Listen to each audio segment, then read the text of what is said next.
What if you could help others to find the power to heal themselves?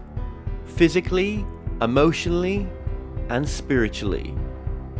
When I started teaching my classes, it was in 2002, and I was just doing the past life regressions and contacting the subconscious part.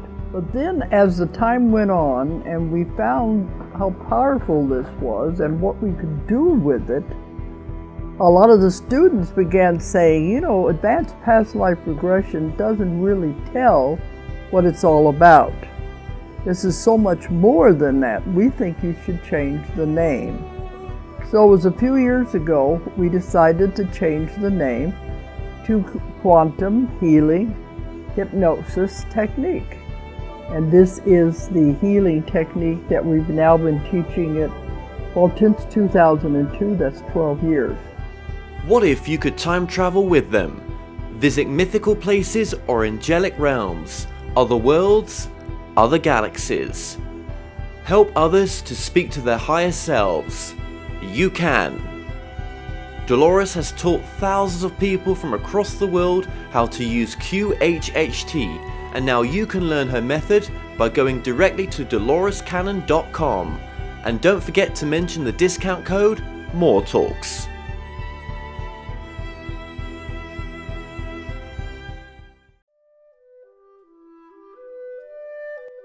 Established over 100 years ago, Watkins Books is one of the world's oldest and leading independent bookshops specializing in esoterica.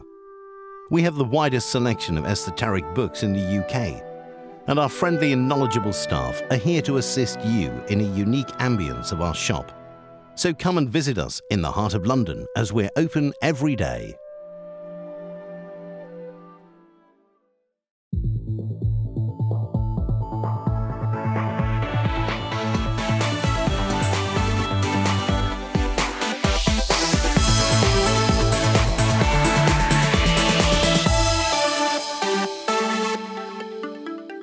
The comments and views expressed on The More Show are those of the people that make them and do not necessarily reflect the view of Kevin Moore, The More Show, or this radio station and its affiliate or sponsors.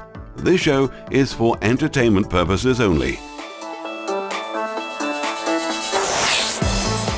Broadcasting from the UK and across the world online.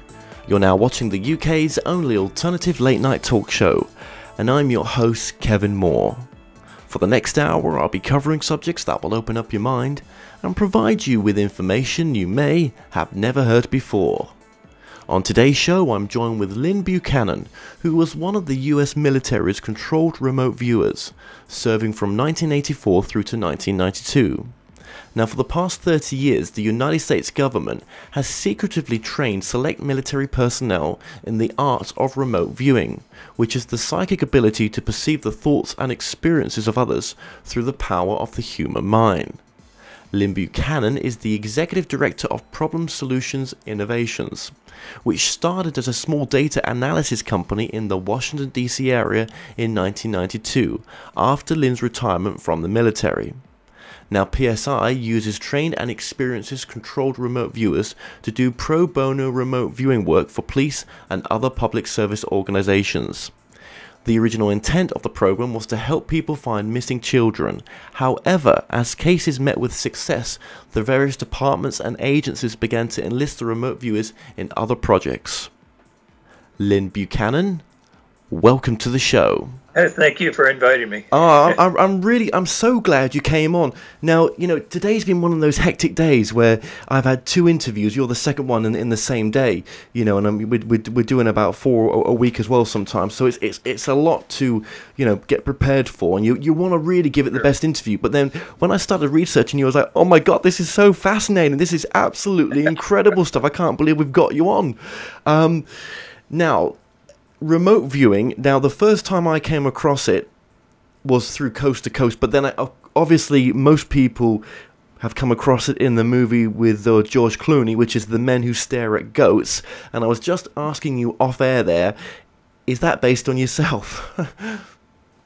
It is partly based on me. The movie starts out, you know, you wouldn't believe how much of this is true. About 85 to 90% of it is actually true, events that happened to real people, and a real goat, by the way.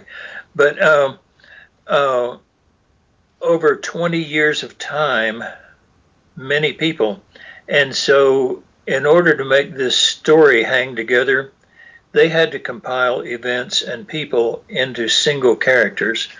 So Lyn Cassidy is started out being based on me, but then in order to fit the story, they had to make it a compilation of many characters and many events. In the movie, it shows me killing the computers. That actually happened. It shows me killing the goat. I could never do that. And that actually was another sergeant that did that, but it really did happen. Okay, that's incredible. So what's it like to have been played by George Clooney then?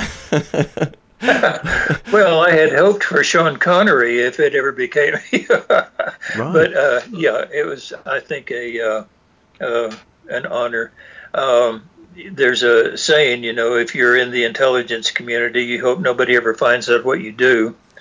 If they do find out, you hope they don't make a movie about it. And if they do make a movie, you hope it's not a comedy.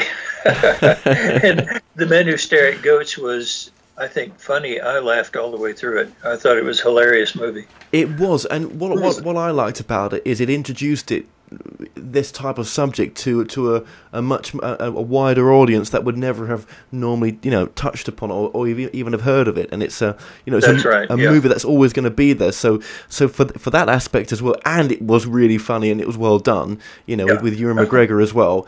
It was very entertaining, and that's what movies are, aren't they? They're entertaining, but there is a serious side to this work as well. Now, okay, we're gonna cover some basics here as well.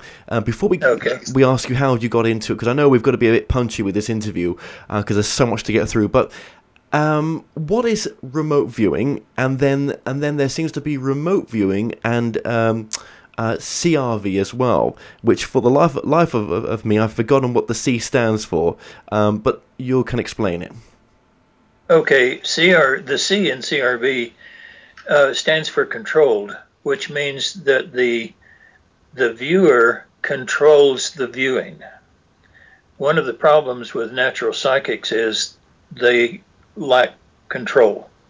And over basically 30 years of time, with researchers, databasing, analysis, and everything else, we found out that there are certain mental and physical tools that you can use to give you absolute control over it. And so it wound up that CRV is basically nothing at all like being psychic. The psychic puts the envelope to the head and says the answer is. We put the envelope to the head and say, I have no idea what it is. Let me do a session. And it is a step-for-step thing. It is based largely on martial arts. I was the teacher in the unit the last 4 years that I was there. And we start a person out by saying water and have them draw a line. Usually they draw a wavy line. We say land, and usually they draw something flat. We say man-made, usually they'll draw something with an angle on it.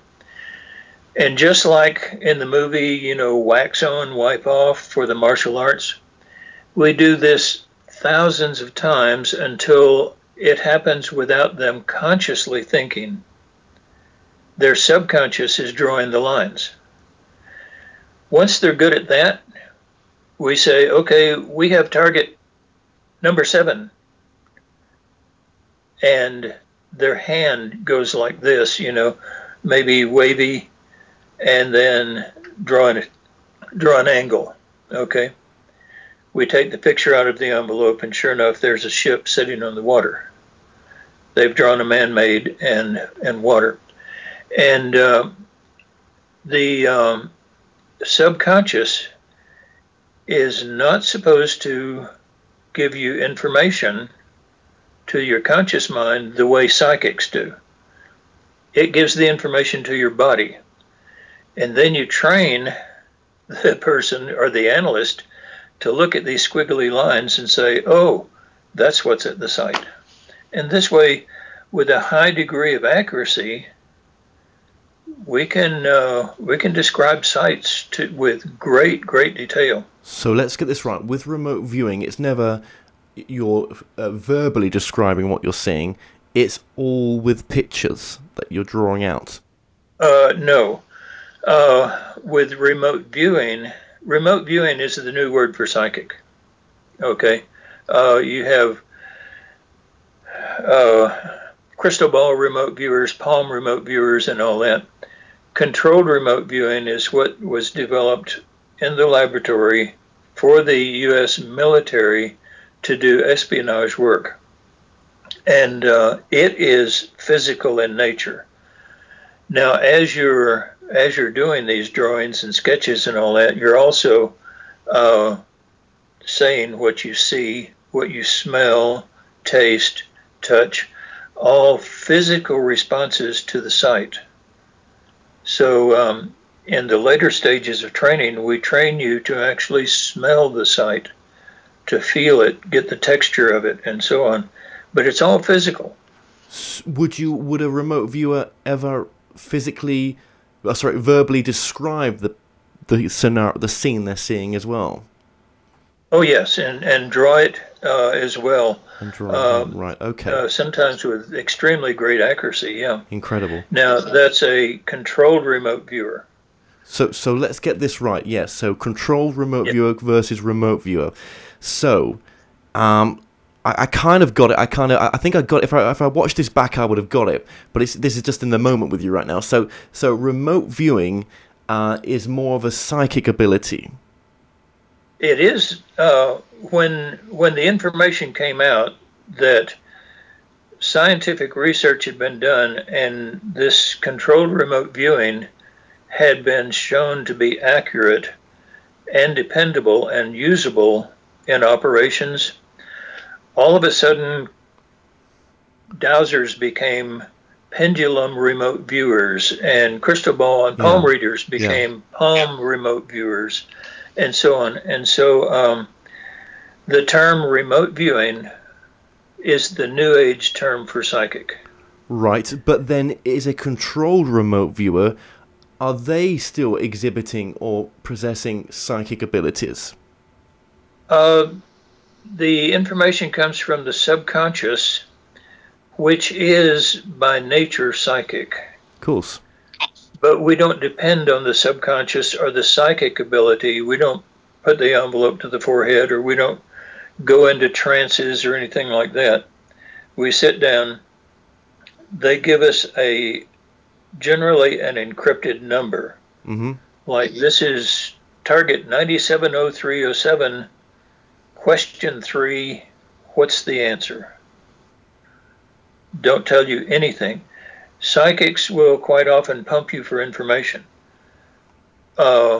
We stay strictly away from information because we don't want it polluting our imagination and all that. And so, sure. 9703, question 5, what's the answer? And the pen starts moving, caused by the subconscious mind. Yeah. And in fact, we had a senator one time that came, and he said that, see, we got funded 1 year at a time. We were not a permanent project. And he said he didn't know if he wanted to fund us or not. He wanted to see a remote viewing session. After it was over, he said that he was totally underwhelmed. All he saw was two guys sitting at a table smoking and joking, and every now and then one of them would write something down. And our boss said, okay, well, here's what they wrote down. You brought a target that you don't even know what it is. Take your target out of your briefcase and see how well they did. And the senator, excuse the language, sat there looking at our summary and the target and saying, damn, damn. And we got funded for another year. But that's how it is. Oh, we sat at a table, and to keep the conscious mind busy, you sit there and you joke back and forth and all that, and you let the subconscious do the work. Okay. Oh my God, Lyn, I've got so many questions. Right. Okay. Now, you're connecting with. So basically, you're interviewing the subconscious in a sense. You're asking. Absolutely. You're asking the subconscious questions, and it's able to go to wherever it's going to go. We'll speak about that in just a second. And it's bringing the information to you, and then you're transcribing it maybe verbally with pictures by drawing it as well, and the feeling and the smell and everything else. That's right. And it's very much an interview and report process. Now, going back to the psychic aspect of this, just for remote viewing where it's not controlled, is it possible some of the information they're getting, the good portions of it, that's correct, is actually from their subconscious, where they are unaware they're connecting to that part of it? They may call it a guide, others may call it the higher self, others may call it the oversoul, that they're connecting with this part of them, which is bringing the information to them. Very possibly. As far as where the information comes from, to be perfectly honest, nobody knows. We don't know. Everybody has their own theory, and they hang on to that theory like it's like they're in the middle of the ocean and it's the only thing that floats. You know? Yeah. But there's no proof. Well, so we don't know where it comes from. We just know from databasing, from analysis and all that, that we were 72.8% accurate in gaining information. Well, yeah, but that's incredible, though, isn't it? What you're connecting. Well, it's still almost 30% wrong, but well, yeah, but I mean, it's being filtered through you. That's right. You are a filter, and no matter how good any psychic is, they're still a filter. It's not the pure essence of the subconscious. Now, okay, now with the subconscious, that's interesting, really, because then you're really getting into the nature of the beyond the universe, beyond the known universe, in a sense, because it's beyond our science, it's beyond our understanding. And you said something very interesting there. I'm paraphrasing what you said here, but it's beyond the framework that others have set to say it is definitely this or it's definitely that, as a lot of authors do, because they define their truth and then they want to speak their truth of this is how it might be. Right. But it's interesting with other channelers that I've interviewed, and how they are saying nowadays, and this has come from me as well, that actually our framework of understanding as we thought it was, that you go towards the light, there's a life review, blah-de-blah-de-blah, which is all great stuff, but maybe it's even beyond that framework of what we think it is. I would imagine so. There is a researcher there in England, Dr. Rupert Sheldrake, who has done a lot of study on what he calls morphic resonance, that according to the morphic body, we share a consciousness. He's done a lot of research, and it's very good, squeaky clean research. You might want to get him on your show sometime. He's a very interesting man. Thank you for that. Yeah, no, I will do. I mean, look, we could be here all day trying to figure out what this library is. I mean, some people do call it a library as well. I've had a guest on yesterday that talked about with a spirit guide. The guide went to a library, but as she said to me, that was just the word to personify it. It wasn't actually a library. It's just for our understanding. Right. It's just a symbolic definition, I guess. The thing is that, if it were completely a library, quote, then you get into the question of free choice versus predestination. And what we have found is, let me give you an analogy. There's a criminal, and the police want to know where the criminal is going to be at 9 o'clock this evening. And so they ask a remote viewer, and the remote viewer says he's going to be at a certain restaurant eating dinner. And so the police go there at 8:30, hide in the bushes, and the guy walks up. They jump out and arrest him. and at 9 o'clock he's in jail. Okay? Knowledge of the future can change what's written in those books in the library, I guess, because you can change the future. And so, you know, if the psychic or the remote viewer had said, oh, he'll be in jail, they never would have gone to the restaurant. And so either way, the psychic is going to be wrong. Everybody will be happy, but that's so interesting. That's so. I mean, you're almost on the idea of the film Minority Report there as well. Oh yeah, with the precogs. But it's interesting what you're saying, because maybe, you know, when psychics are tuning into people and they're giving readings that never do happen, yet to that psychic they're trying to be as pure and unfiltered as possible, and to them they're only trying to do their right thing. This is their gift they've got, and this is what they do. But maybe they're picking up on an alternative parallel reality. Maybe for every action that we don't do, it happens in an alternative dimension somewhere. Everything does. Everything's played out. That could be. A lot of people believe that. I find that hard to believe myself. I have another analogy that we go by. Let's say you're a bug sitting on the pond of time, okay? And across the pond of time, you see another bug sitting by a big rock, and you think, that would make a good meal. And so you go skittering across the pond toward it, but you set up a wake in front of you, and that scares the other bug away. Does that mean that there was no bug there when you first saw it? There was. There was a future there, but by acting on your perception, you have changed the future to an extent, because the rock is still there. And there are rocks in the pond of time. Otherwise, we have free choice, but there are some things that are predestined. As a remote viewer, I don't see any argument between predestination and free choice. Yeah. So, you know, like I say, we could be here all day, you know, trying to not figure it out, because it's waxing, so much. But waxing philosophical here. Yeah. But the great thing is it works, and you've been living this life now. How did the army initially get interested in remote viewing? I mean, who was, you know, how did you get involved in it as well? Well, that's two questions there. The Army got involved in it because the Russians were already doing it. The Russians had, back at the end of World War II, all of Hitler's stuff was divided up among the four countries, okay? England, France, and the U.S. took atomic information, nuclear information, rocket information, and all that.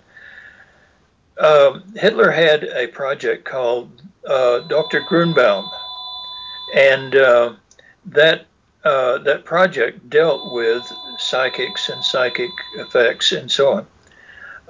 Russia took that. Nobody else wanted it. Russia took it, and they developed it, and they had it. And in the 60s, we were losing our secrets just like a sieve, and to Russia. Come to find out, they were using psychic spies. Wow. And so the U.S. said, well, if it works, maybe we could use them too. So, always looking for an opportunity. And so, anyway, about 10 years later, after the project started, an incident happened. I was stationed over in Germany, and the incident with the computers happened. I have always had this PK ability, psychokinetic ability, that's haunted me all the way through life. And an incident happened over there, parts of which is still classified.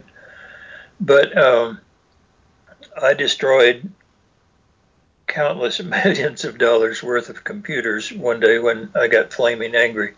And General Stubblebine, the head of the Army Security Command, Intelligence and Security Command, found out about it. He came over to Germany, pulled me out of there, and took me back to D.C., wanting to start a project where we would destroy enemy computers with the end goal of learning how to control those with our minds so that if they fired a missile at us, we could make it turn around and go back at them. And Congress said, absolutely not. We will not fund anything like that. And so there I was without an assignment in Washington, D.C. And so he took me out to Fort Meade, put me in the remote viewing unit that was by that time 10 years old. And it was the most fascinating job you can even imagine. I can imagine. When they first read me onto it, I said, I'm on candid camera. This can't be real. The Army doesn't do this. But they did. And it was the most fascinating job I've ever had in my life. So you've always had a gift, in a sense. In a sense, yes. Yeah, you were born with it, yeah. Not in remote viewing or being psychic, but in, you know what a poltergeist kid is? They get a bad rap. It's the kid that when they get emotional, things fly off shelves and all that. They get a bad rap for being emotionally disturbed children and all. That happens with a lot of children who are not emotionally disturbed. And I was talking at a psychiatrist convention one time, and I said, I have a situation that most of you don't know how to deal with. I was raised happy and healthy. Sorry about that. No, absolutely. Yeah, so you've given many. I know you've done quite a few different conferences as well, and yeah. I did try to watch them today, but I've just been out of time. But I knew that I wouldn't need to know too much about you because this would just flow, and it just is. There's just an incredible wealth of information that you've got. How much trust in what you're receiving or perceiving do you have to give to the information as a sort of CRV controlled remote viewing session? I mean, it obviously is a lot of trust, isn't it, to think, well, is this really what's coming through? I've got to report it as I feel it, and as I perceive it. Especially when lives are at stake. It's very important. That's why we database everything, and we database everything by categories because we know that some people are great at always getting the color correct, but the size or the shape, they're really bad at it. And so we track every individual viewer's strengths and weaknesses. That helps us train them toward their weakness, but also use them for their strength. And like if a viewer is bad at colors, I would not ask them. I'd find another viewer who's good. And so we develop a track record. Now, this is something that normal psychics and now remote viewers don't do. And so they give you anecdotal information. We can pull out the database and say, hey, to the police or someone else, this viewer is good, has an accuracy rating of 73.8% accuracy when describing activities or locations or whatever. Yeah. And that way we know exactly how much faith to put in them.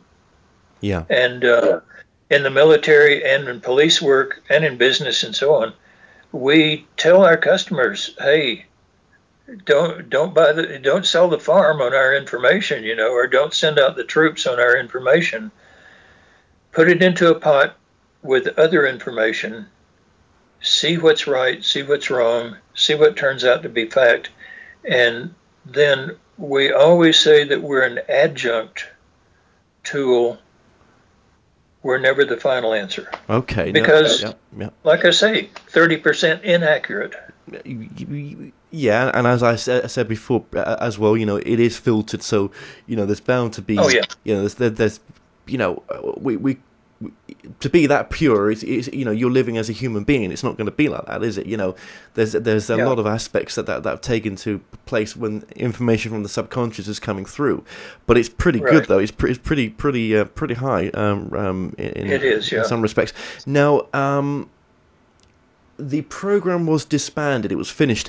Do you really think they may have completely closed it down with putting that much money into it, or do you think it secretively continues today? And also, do you think other countries are still running their programs? Oh, other countries are running their programs. I know that for certain. As far as the U.S., when you retire, they quit telling you secrets. I hope they are still running the program under another thing. Now, it closed down 7 times.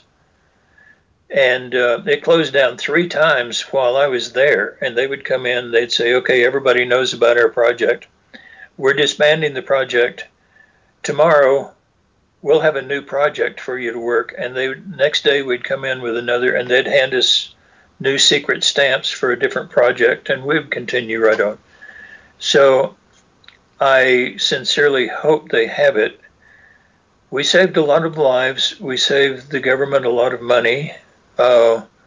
And time and effort, and the fact is that we were very useful, and so I think it would be really stupid to get rid of it completely. But then that changes the question of, you know, does our government ever do anything stupid? Yeah. So you got a problem there, you know. Yeah. So the answer is I really don't know, but I hope it's still going. Okay, that's very interesting. And now, when you are remote viewing or controlled remote viewing, CRV, no human or animal can detect they're being remote viewed. Is that right? When you're using CRV, that's true. And we tested that many times. When you're using regular psychic work, you can be detected. Guards are walking around a facility and they have a guard dog, and the dog will go perk, you know, and look up at the sky or something. That never happens. And this was one of the reasons that the military liked CRV, is because once we got their plans and intentions, they didn't know we had them. So they didn't change them. But if that guard dog alerts, that gets reported. Oh, and you have a committee the next day saying maybe we need to go to plan B. You know? Wow. Okay. Well, all right. That's very, very interesting. Very fascinating. Can you use remote viewing and or CRV to go into past, present, and future remote viewing? Yes, you can go into past and present. Now, future, like I say, is changeable. And so if you give information to someone about the future, they may very well change it. You know, the old, where's the criminal going to be at 9 o'clock aspect. And so we have found that just like the weatherman on TV, if you're going to predict the future, you need updates because you don't know who's going to act on it, who's going to change it or whatever. And so many people will tell you that the future is totally unviewable because it changes and you're wrong so often. It's because you don't update it. And so the future can change. Yeah. Yeah. Okay. Well, yeah, that's kind of a bit of a paradox in a sense. Yeah. Yeah. But how far in the future have you been to then? I have limited myself. Well, that's not true. I go on tasking. I have been tasked to the year 2080, and wow. What I found was basically an agrarian society with very few people, large cities, mainly deserted, and most people very self-sufficient on their little farms or their living places and all, and mainly agrarian. Like I say, low population count, and so on. That's what I found. A low population count. Wow. That sounds like some sort of war or some sort of disease or something, is it? Or yeah. Other tasking I've had on years between that. Yeah, there's going to come some rough times. Yeah, and the population will be greatly affected. Yeah. what would what are we talking? Earth changes, or can you not say? Or no, intentional changes. intentional changes. From the tasking of now. Remember, there's 30% inaccuracy here. Exactly. Yeah. Yeah. Predictable. But from what I've found, the first step of all of that is what's called chemtrails. The chemtrails are a selective thing that will damage the health of or even kill off certain types of people while leaving others not so badly affected. And in the process, a sort of genetic selection will be made, you know. But that's doom and gloom. I hate, you know, and I think that's one of the rocks in the pond of time. I don't think there's anything we can do about that. So. Yeah, I mean, you know, I don't pay much attention to the chemtrail idea right now, but yeah, I mean, maybe it is a reality, and yeah, if it is, yeah, it doesn't sound like it's for any benefit of anything good there at all. No, if there were any benefit to it, you would find politicians taking credit for it. You never find a politician taking any credit for it or even wanting to talk about it.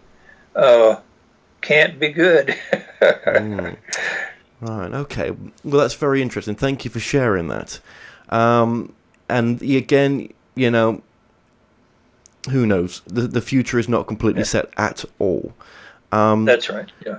Now, there is a prime directive of CRV, and I believe that it's basically the monitor, the person who's with you, that they're not in charge. It's you as the viewer that's right. In charge. Yeah.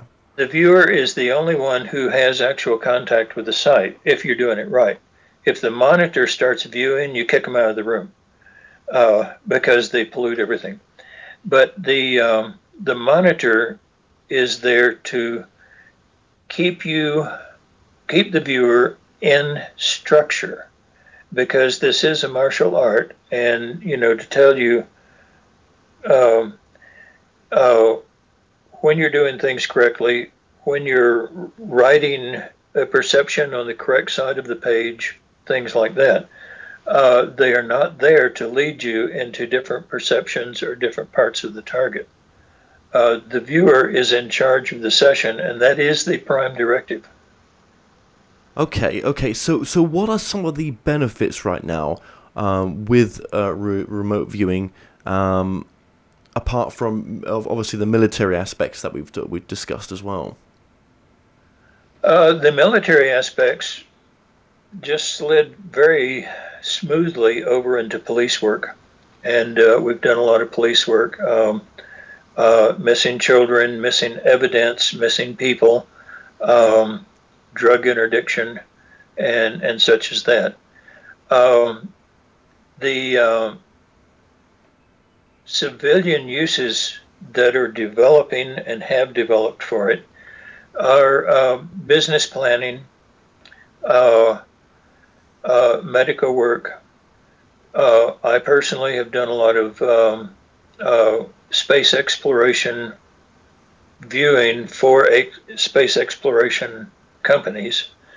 And I mean, just on a purely personal level, we've had several people come who just wanted to learn how to gamble, and they go to Las Vegas and come back having made a profit instead of we have an Indian casino up in the mountain up above us here, right. And we took a whole class up there one time.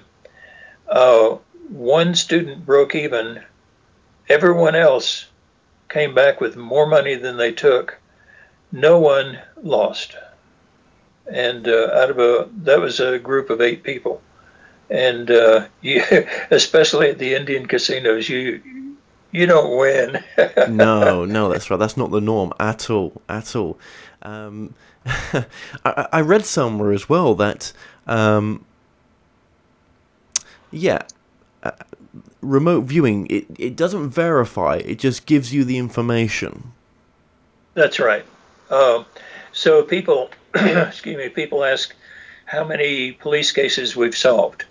None. We have given information that have helped the police solve the case. How many missing children have we brought home? None. We have provided information that has helped the police bring home missing children when they might not have otherwise. We provide information. And in fact, in the military, we had the absolute edict that we would only do passive mental work, that is, collect intelligence.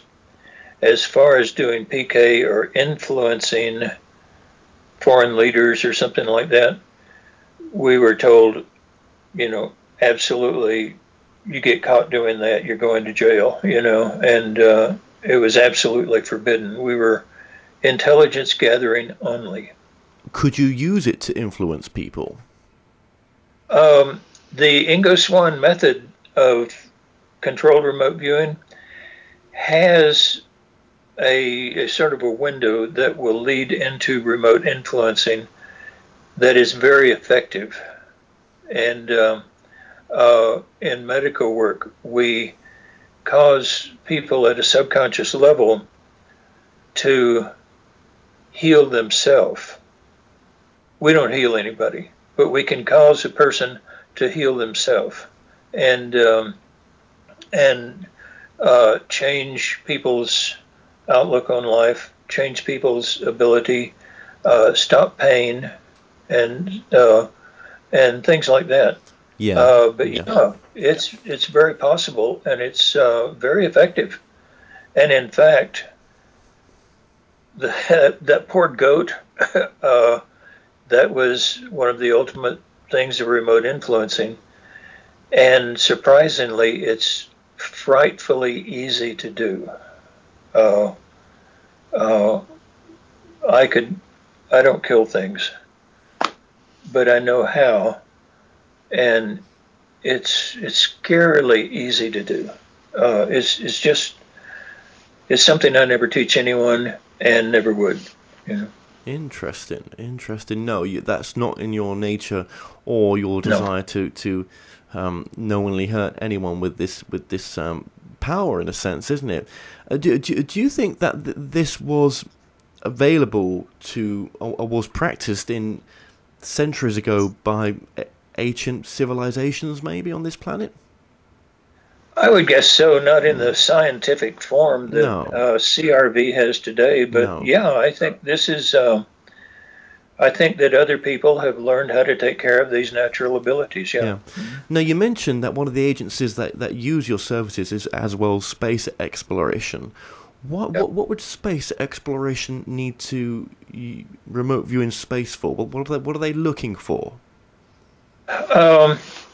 One of the projects we did was how to house a crew that would go up and build the first establishment on the moon, waiting for materials to get there and all that to actually build a place. how do you house these people? What we came up with was that if you take a special kind of mylar that's reflective of, different, better than regular mylar, and stretch it across a small crater, you can fill it with 16 pounds of pressure, which is less than you put in a bicycle tire, and you've got the atmosphere at sea level on Earth. And if they stay in that crater, they can build and work without the spacesuits and all that. If a small meteorite hits it, then have a bunch of rolls of duct tape, put the duct tape over the hole, and the dome hasn't shattered or anything else like that.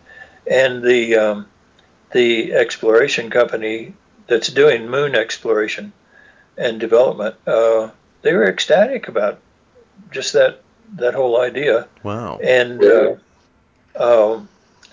I have gotten rumors that they have already done that. That they're already there. Yeah.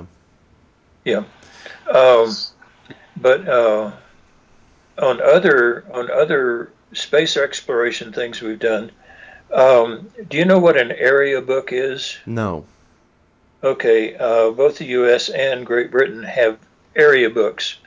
That is, if you have a diplomat that's assigned to Boogaloogistan or something, before he goes, he needs to learn the customs, as much language as possible, and the maps and all that.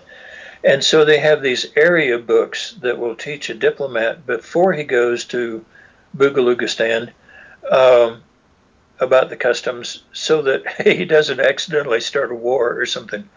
Well, as we send astronauts out into space, if they encounter other species, they're going to need area books. But see, we don't have any area books for them. And so we have been doing some area books on planned space missions, just in case, and some of the probes that have been sent out, we have tested our abilities on those by describing in great detail what that probe will find when it gets there. And that has given us a track record in that. That's so incredible. We feel confident about making area books. Have you remote viewed the moon? Oh yeah. Mm-hmm. There's no structures on there that shouldn't be there, are there? Not to speak of, no. Not to speak of. Well, what about Mars? Have you remote viewed Mars? Oh yeah. And are there relics on Mars? Yes. There is. There really is, as far as you understand. And in fact, a friend of mine is at JPL, and there are pictures of some of these remnants. I did a remote viewing session, 30 years ago now. And all I got was numbers. It was 12 years after that I got a picture of a metal scoop sticking out of the sand that is not something we put there. And I got the picture of it, and I had, in my remote viewing session, I said, "Oh, you got a desert, and there's this metal scoop sticking up out of the ground," and sure enough, it's there. Is that why on the U.S. the U.S. side, as well as international, as an international effort, it's going to be? But Barack, did promote this quite heavily a few years ago, that they really want to get to Mars because it could give them clues on origins of life out there. Is that a push for it, do you think? I think so. Yeah. Mm-hmm. Yeah. I think they know inherently that that's there, and that part of our prehistory is there as well. And I think there are people curious about it. It's just finding the people who are willing to divert money from other things to that. That's the problem. Well, yes. But it always makes me think that, well, if they did go there, would we be allowed to know? I mean, it seems crazy that they would cover it up, but would they? The Phobos, I think it was Phobos 2, that Russia sent to Mars, was actually knocked out of the sky before it could get to the planet, and we know that to be true. And it was taking pictures at the time. It saw something which was not a meteorite or a meteorite coming toward it, and right before it went dead, and it actually sent back pictures of it. So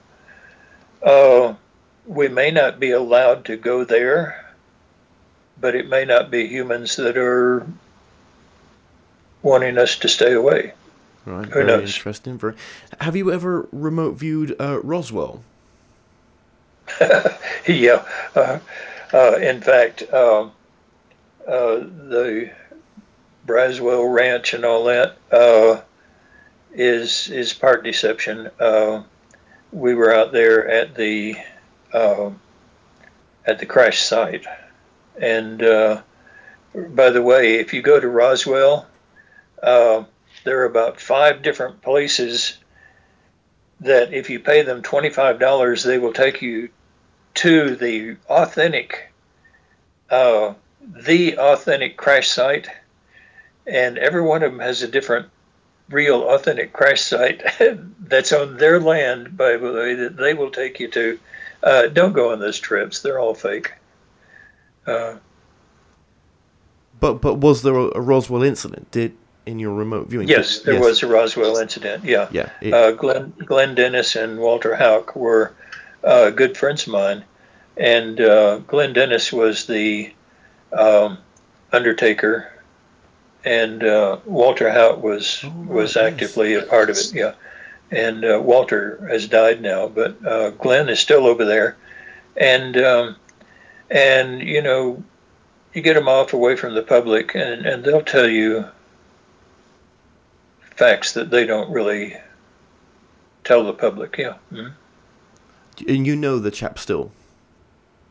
Glenn, yeah. Like I say, Walter died several years ago. You know Glenn. That's okay. But well, I suppose my question was: have you remote viewed for yourself the Roswell incident, or is that something you've not done? I've never been tasked to view it. No.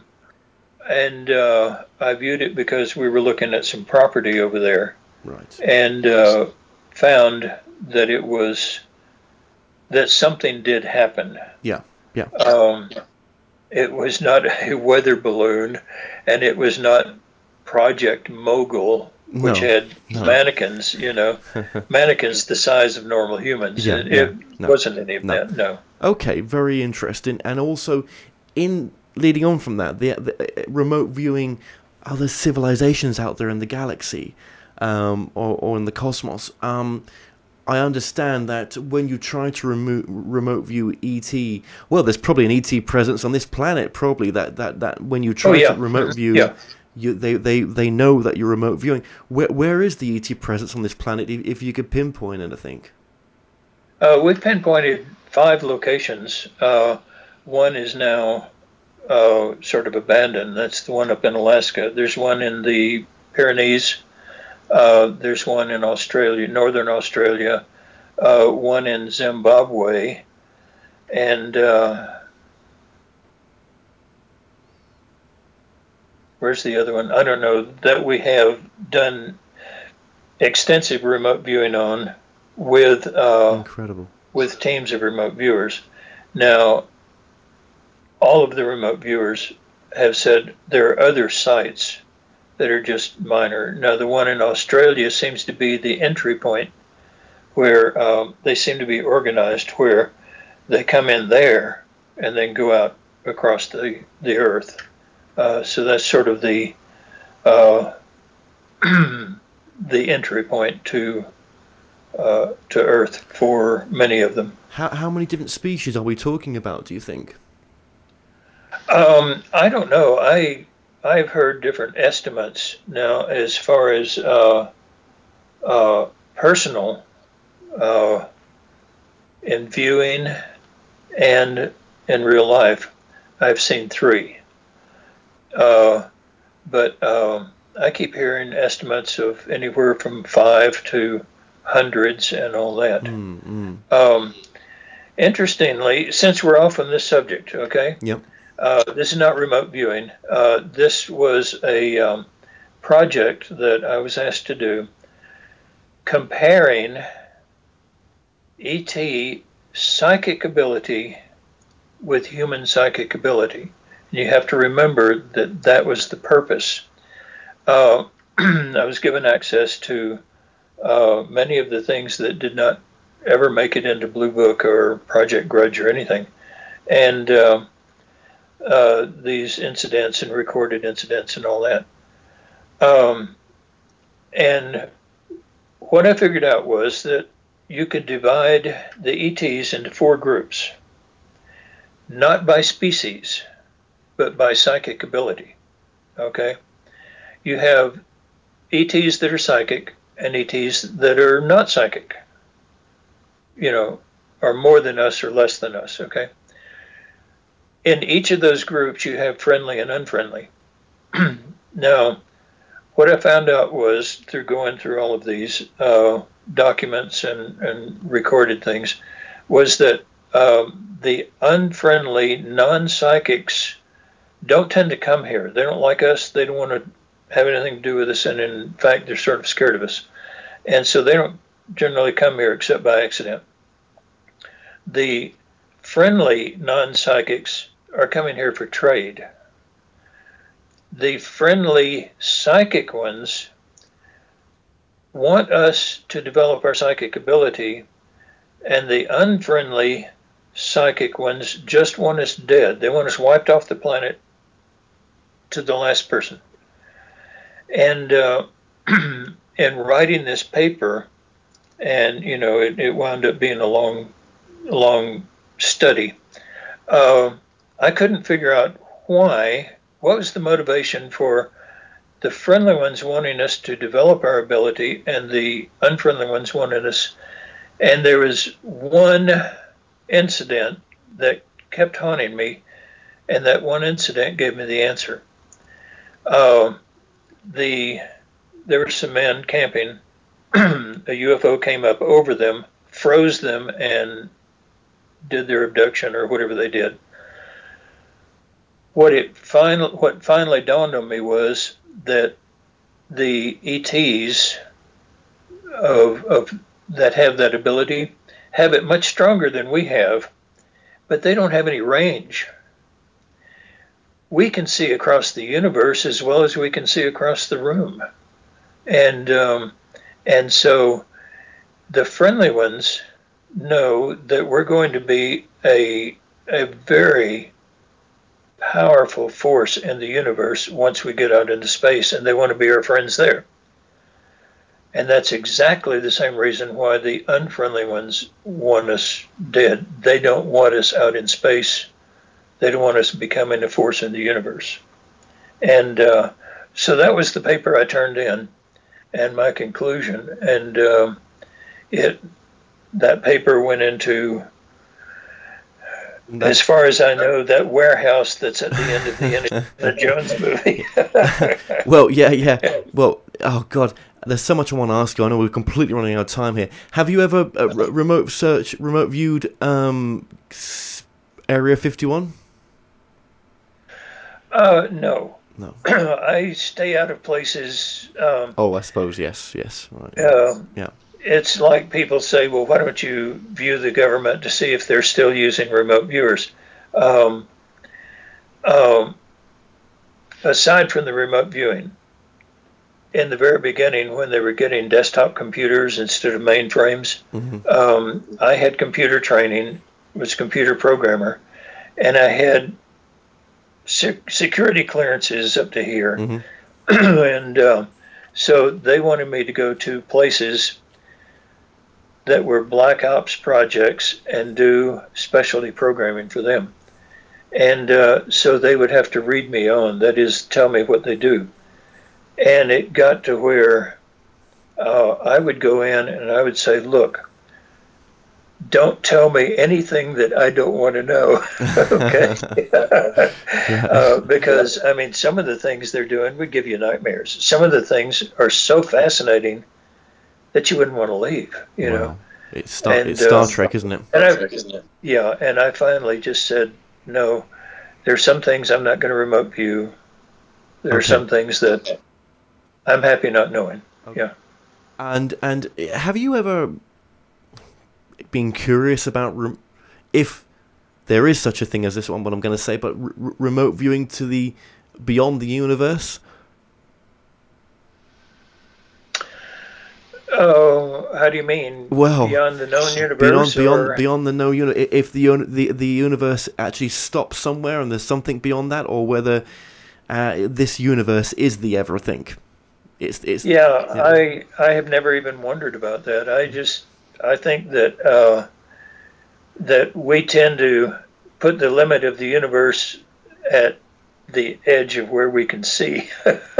Something came to me today because I get these downloads sometimes, and what it said to me is that we are in the everything. We are in the everything.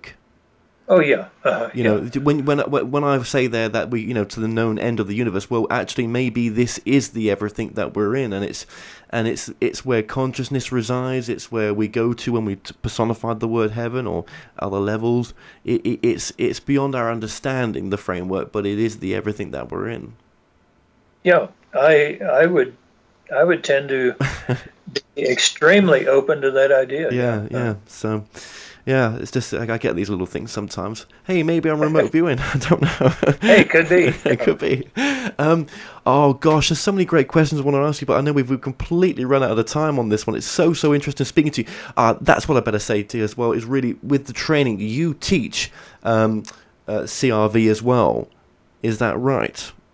I have been teaching CRV once it became declassified. Right. I started teaching it in the civilian arena. And I'm now 76. I have inventions that need to be invented. I have books that need to be written and all that. And so I have enough students who have become professional level that I've been teaching them to teach. And right now we have 5. One is in Dublin. 2 are in Canada. And 2 more are in the States here. Excuse me. But I'm getting a website. I have my website, and I have no training now because I have stopped training. And I'm going to be putting a page up that will give people those contacts to those teachers and how many student slots they have available and all that. So that's a great idea. I'm developing online training as well, videos well done. For online training.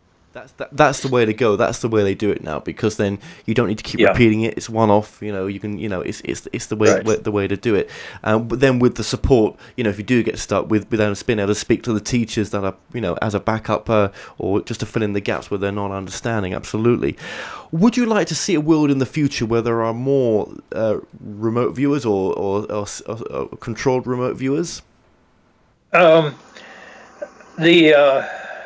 The controlled remote viewing is not for everyone. I mean,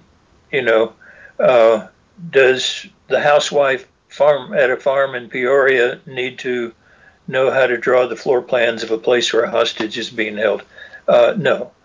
But the population, I think, and this is a la Sheldrake, the population is getting to the point where we're approaching 8 billion. And I think that's a critical mass type thing where even the small energy abilities of humans are going to matter. And I think that whether we teach CRV or not, the ability to know things that you don't otherwise know, I think that's becoming more and more prevalent in human society. So I think it's going to happen. Yeah. Whether we teach it or not. Just very quickly, Lyn, as well, what's your website address currently? CRViewer, CRViewer.com. Okay, wonderful. And we have on there around 400 targets and instructions on how to use them as practice. And if people want to try those, we don't track anything. If they do great, they have bragging rights for anyone they want. If they don't do great, they don't have to let anybody know. So if they want to try it out, and they're all free, so crviewer.com. Okay, well, we've been putting your website throughout the show as well, along with your book. Okay. But I just thought you better mention that website when this becomes a podcast, so they can hear us and actually go to the physical website through typing it in. Lyn, this has just been so interesting. I really appreciate you coming on. Enjoyed this. Yeah, it really is, because your work really does open the paradigm of potential of who we really are and what our consciousness is really capable of, and we've barely scratched the surface. Oh yeah, I know. We're still in kindergarten in this. I'm not surprised by hardly anything that happens in this field anymore. But if I ever quit being amazed, I'll go back to programming computers. And I don't think that's going to happen. No, I think right now you're destined for other things, and definitely the idea of those books sounds fascinating, because I'm sure you've got a lot of good stuff to commit. So, yes. Well, Lyn, thank you so much for joining us today. Well, thank you for inviting me. This has been fun. You're a good interviewer. That's not a common thing these days. And I appreciate it very much. I appreciate that. Well, we've come to an end on tonight's show. Don't forget that you can listen and watch all our past interviews on the More Show's official YouTube channel. Remember to subscribe to our YouTube channel for new daily shows. You may also find out more information on past and upcoming guests on the show via themoreshow.co.uk, and do like us on Facebook and Twitter for the latest updates. So until next time, be safe.